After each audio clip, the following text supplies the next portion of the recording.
llamo Perico, tengo 31 años, vivo en Valencia, siempre he querido ser cocinero y a los 9 años empecé ya a incordiar un poco a mi abuela en la cocina.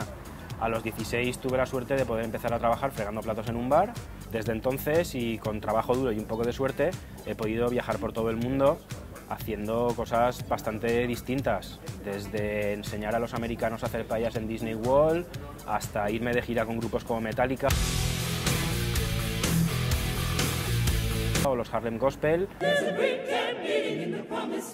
pasando por montar jornadas gastronómicas en China o en Argelia. En mi tiempo libre lo que más me gusta es viajar y aprovecho los viajes para aprender de cualquier color, olor o sabor que me pueda inspirar un poco. Llevo 2 años preparándome para ser profesor de instituto de cocina,